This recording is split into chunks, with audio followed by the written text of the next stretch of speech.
Hey, salut tout le monde. Ouais, vous avez bien vu le titre. On va commencer enfin le Tamiya Rock Soccer. Je sais, on n'oublie pas, bien sûr, le King Howler encore après à faire. Euh, du coup, comme tu as pu voir, on n'a pas encore bougé l'atelier ni rien. On est total à la ramasse, décalage de 2-3 ans du programme, à peine, hein, rien de bien grave. Sur une vie, c'est quoi, attends, de 3 ans? Rien du tout. Alors, on a donc la carrosserie du Rock Soccer qui a été peint par BBR, LB Painting. Pas trop de détails parce que elle va servir, hein, c'est sûr. On verra ce qu'on fait pour la suivante. Alors, moi, j'aime bien la forme d'un carreau d'origine, mais j'ai peut-être encore 2-3 autres idées. Éventuellement, on complétera ça donc avec 2-3 stickers. On a aussi tout de suite installé le kit de roulement. Et évidemment, comme toujours chez Tamiya, tout est en grappe. Donc, c'est ce qui prend un max de temps sur la construction du kit. Parce qu'il faut tout dégrapper. Il y a des pièces, si tu laisses la bavure, ça ne dérange pas. Il y en a où ça dérange. Puis globalement, la plupart d'entre nous, ils vont faire ça propre, hein, c'est sûr. Les petits sachets, c'est rien écrit de l'extérieur, c'est écrit dedans. Ce qui fait que si tu ouvres le sachet, il faut faire gaffe sur les grappes. Si les pièces tombent des grappes et que tu as tout mélangé au niveau des grappes, ça va te poser problème. Ça, ce sont par exemple les grappes B. On constate qu'il y a quand même du gros boulot au niveau du moulage. Hein. C'est quand même tout renforcé partout à l'intérieur du pont. Parce qu'ici, tu as le petit cardan qui passe. Tout a été renforcé pour pas casser trop vite. Le plastique aussi, Tamiya, là, on a une impression un peu différente du plastique sur cet engin que sur tout ce qu'on a sur les TT0102, où c'est un peu plus cassant, je dirais. On a des cardans en plastoc, ça c'est pour le centre.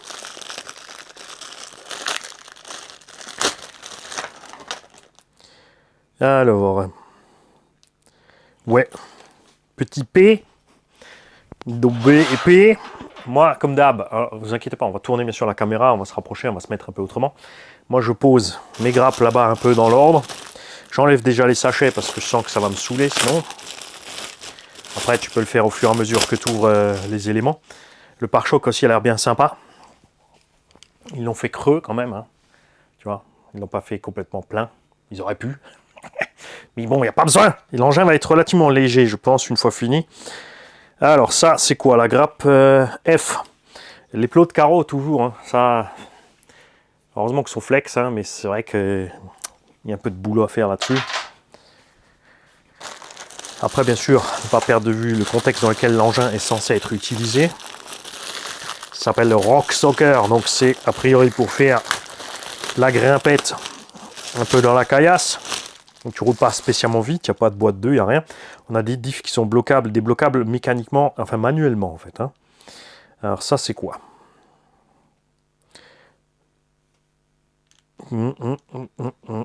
Alors là on a une ref dessus et plus de lettres. Ah, j'avais oublié ce petit détail. Si, petit D, j'ai rien dit,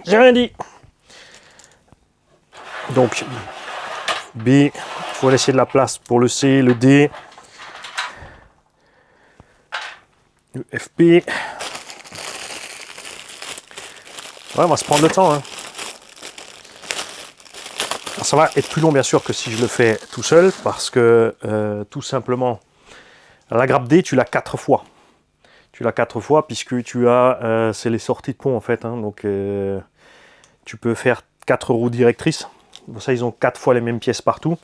D'origine, ça sera bloqué. Ensuite, toi, tu as juste à ajouter le support cerveau. Peut-être qu'il est fourni, ça dépend. On va voir ça au niveau des grappes. C'est probable que ce soit fourni. Tu vois, ça, c'est toujours un peu déliant dans l'emballage. Les portes fusées, ça donne ça dans le sachet, alors que c'est 4 petits trucs. Je trouve ça toujours un peu déliant que ce soit pas fourni direct.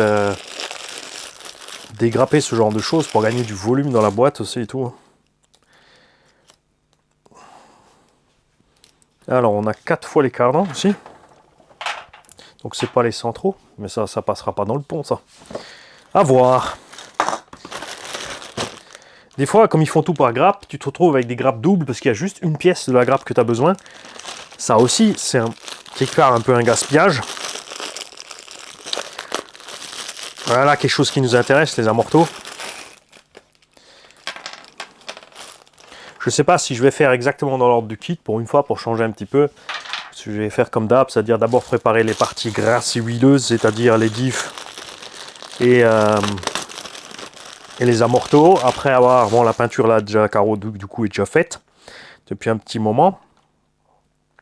Comme ça c'est côté châssis. Voilà, les jonctions de châssis, ils ont fait costaud quand même. Hein. Petit C, ça y est, on a le C. Donc B, C et D. Ne vous inquiétez pas, je suis hors champ, mais je suis là.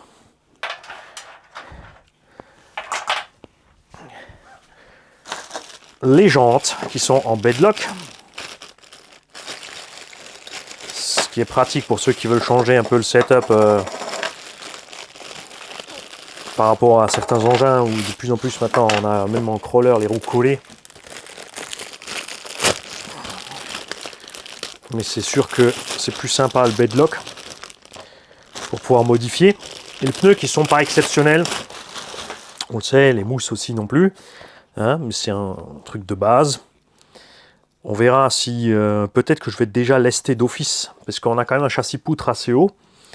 Donc on va peut-être lester d'office les jantes avant de faire le montage. Là aussi, on fera bien évidemment, genre, on va peut-être en faire une ensemble de roues. Après, je vais faire les autres hors caméra.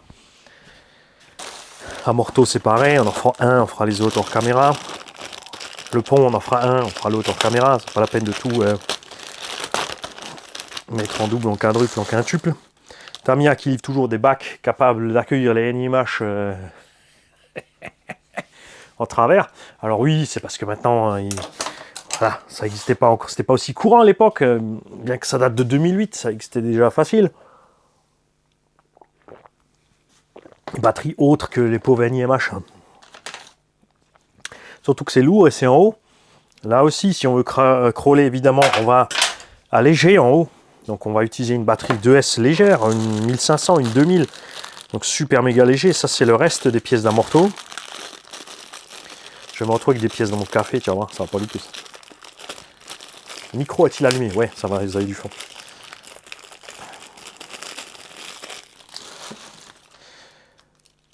Ok, là aussi tout en quadruple. Et vous allez voir qu'à la fin, il va rester quand même pas mal de choses. Leur système de grappe. Il faut aussi se dire que pour le transport, toute la partie grappe plastoc là, finale, c'est déchets. Donc c'est transporter du truc déchet. Ils ont fait ça pourquoi? Parce que les refs tout simplement et les petits numéros sont là sur la grappe pour faciliter le montage pour monsieur tout le monde. Au lieu de se retrouver avec la pièce juste dessinée et essayer de trouver la pièce qu'il faudra utiliser.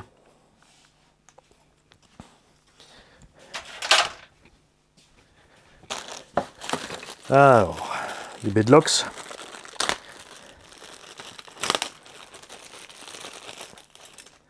Ah la vache! Ils sont noirs. Sur la boîte, ils sont rouges, mais dans la boîte, ils sont noirs. Donc tu dois t'amuser. Non, faut les peindre, sérieusement. Mais non. Tamiya! Ouais. Si tu veux les bedlocks rouges, faut s'amuser à les peindre sur le plastique à l'extérieur. Super. Allez. Et la partie poutre du châssis, l'antenne. Et le tube d'antenne. Celui-là, on va le laisser là. Pas besoin. Ça, c'est quoi? Précaution d'usage. Oui. Avertissement. Pas besoin.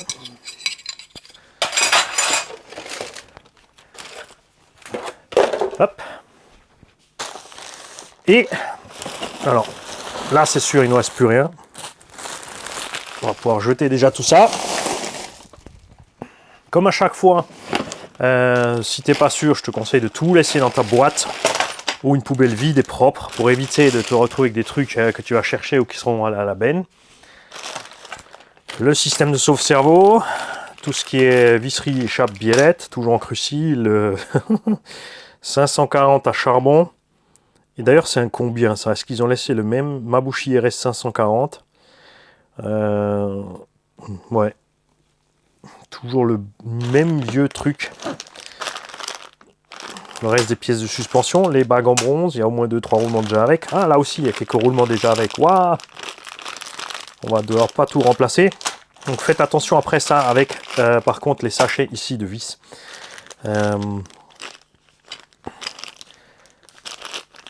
Parce que là, tu fais très vite des mélanges. Ça, c'est une pièce laquelle on causera extrêmement. Moi, j'aime bien le CR01 pour ça. Suspension par cantilever. Et on a ici une réduction planétaire. Tu vois? Donc, la force motrice va aller au milieu. Ça va être réduit sur l'extérieur pour ressortir sur la pièce principale. Ça élimine le torque twist. Non, ils n'ont pas copié Traxxas. Ça existe depuis bien longtemps, ce système de réduction planétaire. En RC, ça a été utilisé surtout dans les chars, les camions, tout ça.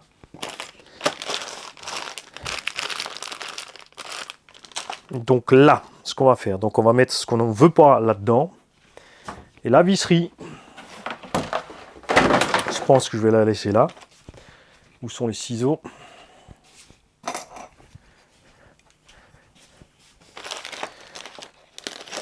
Nous, je vais utiliser des boîtes séparément. Tiens, on va utiliser des boîtes. Chaque constructeur a un peu ses habitudes, sa façon de faire.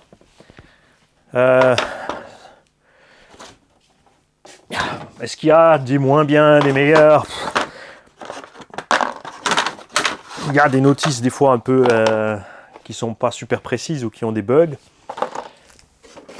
Il y a des procédés différentes les marques, mais au final, c'est sûr, si tu es habitué à une marque, tu passes sur l'autre, ça peut te paraître bizarre. Il y a un système qui peut te paraître mieux que l'autre. Au final, en général, tous les engins finissent quand même assemblés et fonctionnants. Tu vois, après, chez Tam, c'est ça le truc. Tu as un petit sachet là où il n'y a rien écrit dessus et tu as plein de tailles de vis dedans qui se baladent. Hein, ça, c'est le A. Ça, c'est le B. Mais tu vois, à l'intérieur du B, c'est pareil. Tu as plein d'autres petites vis et trucs qui se promènent. Une fois que tu auras ouvert, il y a tout qui va joyeusement se balader dans ce bac.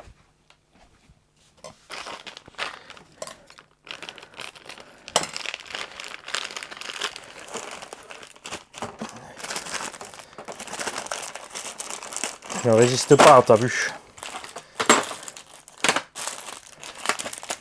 Donc on va laisser ça là, on va laisser ça là. Il me manque un bac. Non, parce que ça, on va l'utiliser pour les amortos. Ah, on va te laisser celui-là séparé. Hein. Oui. Ah, j'ai jeté l'étiquette B.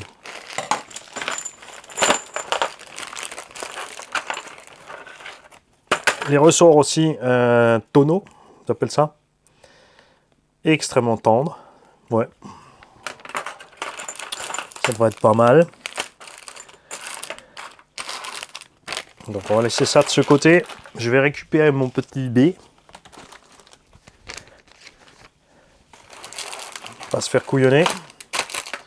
Voilà. Et on va rapidement ensemble jeter un coup d'œil à la notice avant d'attaquer. Les ciseaux, je vais les laisser dans un des bacs, on en aura besoin. Je vais poser ça par là, enfin je sais pas, on va monter la caméra, on verra ça. Peut-être faire par petites étapes, comme c'est indiqué dans la notice, juste pour dire. Alors, petit 1 commence avec le sachet A. Donc on va faire ça, on va laisser ça de côté.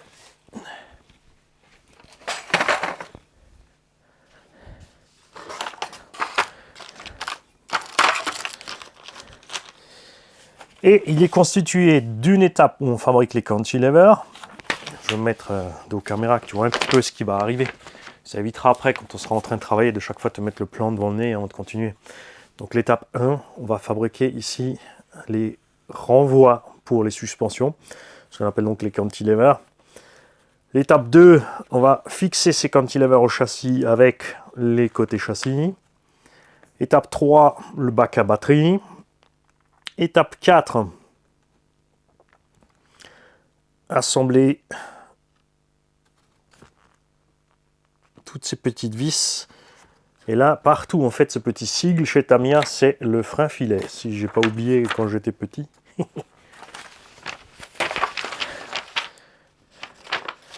Où est-ce qu'est la notice des petits sigles?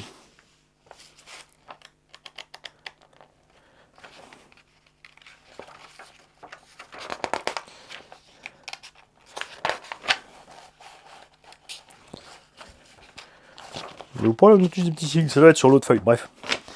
Donc tout ça, c'est au frein filet. Je crois que c'est bizarre parce que c'est mis dans le...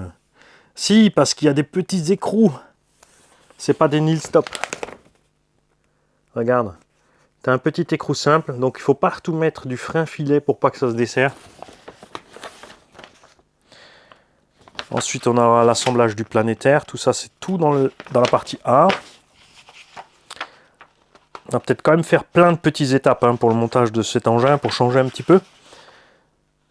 Étape par étape. En plein milieu, bien sûr, comme d'hab, tout d'un coup, il faut brancher une batterie, mettre le cerveau pour être à 0 et tralala, mais ça, on peut le faire à la fin. Il suffit de monter le cerveau dedans, puisque le palonnier et la corne est accessible par devant, donc accessoirement, on s'en fout. Ouais. Donc il y a plusieurs étapes par petit sachet. On va peut-être commencer comme ça. Alors, je vais balancer la caméra par-dessus, on va laisser la notice là, et on va faire le petit 1, ensuite le petit 2, le petit 3, et je noterai A1, A2, A3, etc., etc., pour faire plein de mini-épisodes. Enfin, je dis ça maintenant, quand je vais commencer, je vais être lancé, je vais faire le A, le B, le C, le D, basta, crawler fini. Il est couillon celui-là. Tiens, regarde, il y a un truc rigolo. Entre les basculeurs des cantilevers, ils ont mis une barre de torsion. En fait, donc ils ont installé à l'intérieur du basculeur une sway bar, donc barre anti-roulis. Et quand on va tirer une suspecte, l'autre elle va venir avec. Ça, c'est funky ça. Et il y a deux différentes parce qu'il y a une plus dure et une plus souple. Donc on verra ce qu'ils nous disent au niveau de laquelle il faut mettre où. Medium gold à l'avant et la dure à l'arrière. Pour diminuer encore le torque twist. Ça va être intéressant ça. Ce qui serait bien sûr phénoménal, c'est que Tamiya se décide à faire ça en c'est un tout petit indice, c'est du 313 à la fin. Tu vois la longueur du châssis, ça va pas donner grand chose. L'engin va être vraiment petit. Limite un 8, je sais pas si ça suffirait, mais tu vois, faire un CR01 de cette taille-là, un 7e comme ça, avec les diffs bloquables par la radio, 3 fois, si déjà 3 diffs bloquables par la radio, boîte Proms 2. Moi je dis qu'il y a de la clientèle, c'est certain. Allez, on se rejoint demain ou plus tard pour donc sachet A, phase 1. Je te garantis une fois la 1, peut-être que ça va aller jusqu'à la 1. Donc jusqu'à la A8, c'est-à-dire à la fin du sachet A. On verra ça en cours de route. Pourquoi je fais plein de petits épisodes comme ça, les gens vont pouvoir suivre par petits morceaux, s'ils en ont un aussi, que de plutôt zapper une grande vidéo. Ciao.